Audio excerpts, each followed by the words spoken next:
হ্যাঁ বন্ধু, তো অনিতার রান্নাঘরে আজকে হবে কাতলা মাছের পাতুরি। তা দেখুন, আমি কাতলা মাছের পাতুরিতে সেরকম কিছুই না, কড়া আমি বসিয়ে দিয়েছি। আর এখানে হচ্ছে কাতলা মাছের আমি পেটি নিয়েছি পুরোটাই। তো এবার আমি মশলা দেবো এটাতে। যেহেতু আমি ঘরোয়াভাবে করছি, সেই জন্য আমি একে কাজু বাদাম আর এইসবগুলো পোস্ত আমি দিলাম না। আমি ঘরোয়াভাবে শুধু সর্ষে আর কাঁচা লঙ্কা বাটা আর আছে এটাতে টমেটো বাটা।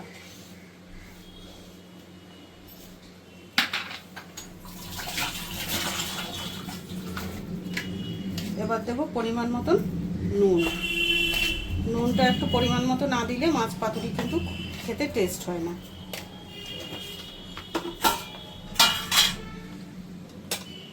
আর দেব হলুদ গুঁড়ো, আর দেব একটু লাল লঙ্কার গুঁড়ো। যেহেতু কাঁচা লঙ্কা বাটা, ওই জন্য একটু লাল লঙ্কার গুঁড়ো দিয়ে দিলাম।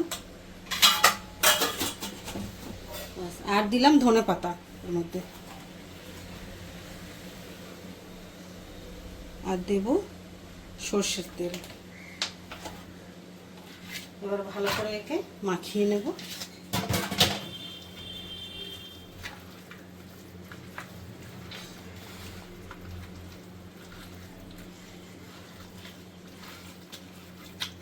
আপনারা চাইলে আধা ঘন্টা মাখিয়ে ভালো করে রেখেও দিতে পারেন, আধ ঘন্টা, তারপরে পাতায় দিয়ে বসাতে পারেন।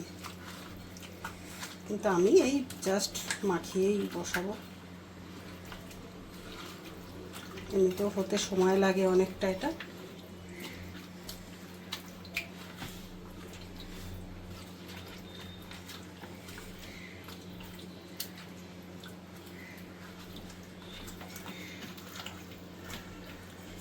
তো বন্ধু, দেখলেন তো কেমনভাবে মাখিয়ে নিলাম। তো ভালো করে হাত দিয়ে ভালো করে মাখিয়ে নিলে জিনিসটা ভালো হয়।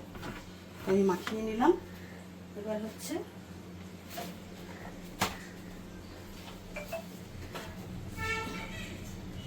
এই যে আগে একটা কলা পাতা ছোটো আমি দিয়ে দিলাম, কারণ তো পুড়ে যাওয়ার ভয় থাকবে।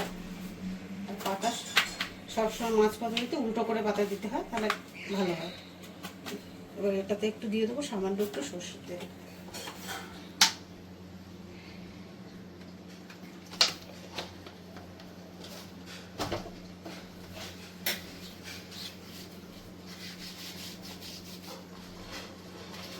ভালো করে সর্ষের তেলটা এটাকে মাখিয়ে নিলাম। এবার আমি এটাকে মাছটাকে সাজিয়ে দেবো ভালো করে।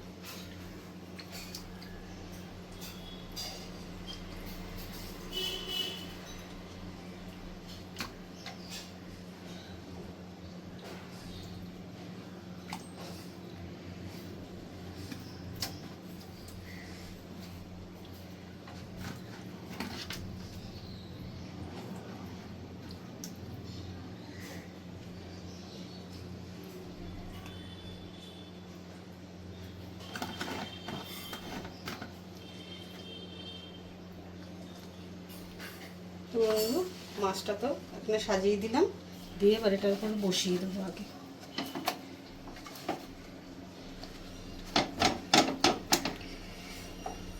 এবার এই মশলাটাকে উপর থেকে ভালো করে দিয়ে দেবো।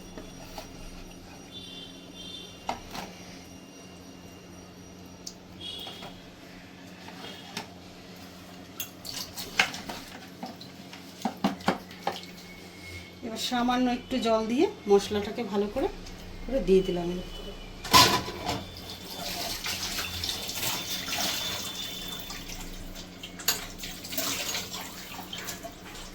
বন্ধু, উপর থেকে সামান্য আমি একটু সর্ষের তেল দেবো।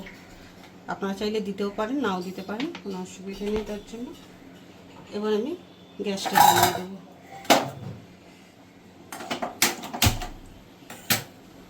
এটা হতে সময় লাগে অনেকটা, যেহেতু গ্যাসটা একদম কম করে দিতে হবে আঁচটাকে। এবার আমি রেখে দিচ্ছি। আর মাঝে মাঝে একটু এইগুলো একটু ঘুরিয়ে দেবেন পাতাটা, আজকে চারো সাইড দিয়ে মাছটা ঠিকঠাক মতন হয়। এবার আমি ঢেকে দিলাম। আমি ফিরে আসছি 25 মিনিট পরে। বন্ধু, তো দেখে নিই পাতুরিটা কত হলো। এখন পুরো তেলটা উঠে গেছে উপরে, তার মানে এটা হয়েই গেছে। আর নিচটা পুরো এই যে একটু লাল লাল হয়ে গেলে পাতাটা এইভাবে একটু দেখে নেবেন। হ্যাঁ, পাতাটা পুরো একটু লাল লাল হয়ে গেছে, তার মানে ও সাইডটা হয়ে গেছে পুরো। এবার আমি এটাকে একটু ঘুরিয়ে দেবো, এভাবে করে ঢেলে নেবেন।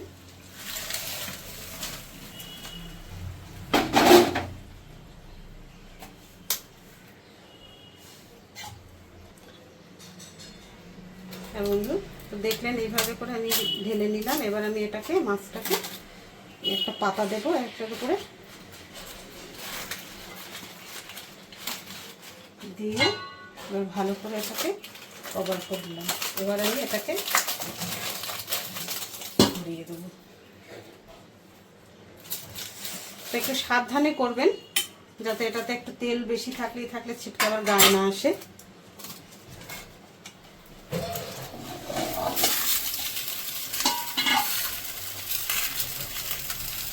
দেখুন পুরো মাছটা লাল লাল হয়ে গেছে, দেখেছেন? এটা পুরো মাছটা সিদ্ধ তো হয়েছে, আবার পুরো গায়ে মশলাটাও লেগে গেছে আর পুরো ভালোভাবে হয়ে গেছে।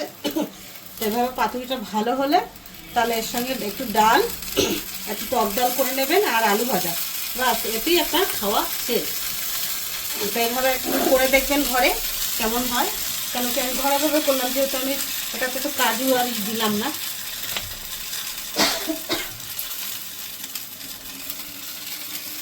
যদি আপনাদের ভালো লেগে থাকে লাইক কমেন্ট শেয়ার করবেন আর সাবস্ক্রাইব করবেন চ্যানেলটাকে। হ্যাঁ বন্ধু, তো এই সাইডটা তো হয়ে গেছে, এবার এই সাইডটা হতে 5 মিনিট সময় লাগবে। তো 5 মিনিট পরে আমি নামিয়ে নেব। এটা আমার হয়ে গেছে। এবার আমি গ্যাসটা বন্ধ করে দেবো। দেখুন এই পাশটাও পুরো একদম পাতাটা লাল লাল হয়ে গেছে, তার মানে হয়ে গেছে। এবার আমি পাতুরিটাকে নামিয়ে নেব।